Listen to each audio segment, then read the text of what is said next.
Mechanism कैसे हो रहा है मेंस्ट्रुअल ब्लीडिंग का। तो हमें पता है कि अगर फर्टिलाइज़ेशन नहीं होगा, इम्प्लांटेशन नहीं होगा तो रिग्रेशन हो जाएगा कॉर्पस ल्यूटियम का। क्यों? क्योंकि कॉर्पस ल्यूटियम जो होता है वही हमारा प्रोजेस्टेरोन सीक्रेट कर रहा होता है।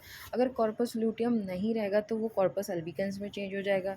इससे क्या होगा? Decrease level of estrogen progesterone होगा, वेसोकंस्ट्रिक्शन होगा स्पाइरल आर्टरीज़ का। इससे लाइसोसोमल इंस्टेबिलिटी होगी, रिलीज़ होगा प्रोटियोलिटिक एंजाइम का। हमें पता है लाइसोसोम को हम सुसाइडल बैग कहते हैं, तो वो क्या करेगा? हाइड्रोलिसिस प्रोटियोलिटिक एंजाइम्स डालेगा, उसके वजह से क्या होगा? Focal necrosis of endometrium.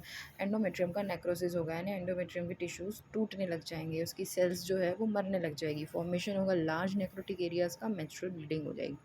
अगर रिलीज़ होता है जब स्पाइरल आर्टरीज है, वेजो कंस्ट्रक्शन होगा तो कुछ हमारे हार्मोन्स निकलते हैं जिसको हम प्रोस्टाग्लैंडिन्स कहते हैं। अगर प्रोस्टाग्लैंडिन PGF2 अल्फ़ा निकलता है तो मायोमेट्रियल कॉन्ट्रैक्शन होगा, उसके वजह से भी मेंस्ट्रुअल ब्लीडिंग होगी। तो कुल मिला के इतना याद रखना है कि रिग्रेशन होगा कॉर्पस ल्यूटियम का, अल्बिगन्स बनेगा, डिक्रीज लेवल एस्ट्रोजन प्रोजेस्टेरोन के होंगे, वो आगे चल के इंस्टेबिलिटी करेंगे लाइसोसोम की, वो अपना एंजाइमेटिक एक्टिविटी बढ़ाएगा और मेंस्ट्रुअल साइकिल हमारी स्टार्ट हो जाएगी, मेंस्ट्रुअल ब्लीडिंग। अब इसके साथ ही साथ ओवेरियन साइकिल में क्या चेंजेस आ रहे होते हैं? Cyclic changes in ovary during menstrual cycle. एक तो होता है फॉलिकुलर फेज़ है, एक है हमारा सेक्रेटरी और ल्यूटियल फेज़ है। तो जो प्राइमोर्डियल फॉलिकल है वो मैच्योर होने का, प्राइमरी से सेकेंडरी, सेकेंडरी से टर्शियरी, टर्शियरी से ग्राफियन। ग्रैन्युलोसा सेल्स जो होंगे वो ईस्ट्रोजन सिक्रीट करेंगे। क्यूमुलस उफोरस होता है जो ओवरी जहाँ से कनेक्टेड होती है, एग जो होता है जिससे कनेक्टेड होता है कोरोना रेडिएटा एंड ऑल से, वो क्यूमुलस ओफोरस होता है। स्ट्रेटम ग्रैन्युलोसम होता है, स्ट्रोमल सेल्स होती हैं जो कि थीका एक्सटर्ना और थीका इंटरना होती हैं। सेक्रेटरी फेज में कॉर्पस हेमरेजिकस है, एक्यूमुलेशन ऑफ येलो पिगमेंट होगा। तो कॉर्पस हेमरेजिकस जो है कॉर्पस ल्यूटियम में चेंज होगा। फिर प्रोजेस्ट्रॉन सिक्रीशन के लिए कॉर्पस ल्यूटियम काम करता है। बट कॉर्पस ल्यूटियम आगे चल के हमारी मतलब हमें आगे चल के कोई प्रेगनेंसी है ही नहीं, तो फिर हम उसको क्या हो जाएगा? वो कॉर्पस अल्बिकन में चेंज होएगा, हमारा कोई काम नहीं है कॉर्पस ल्यूटियम से। अब ये देखो ये ओवेरियन चेंजेस कैसे हो रहे हैं।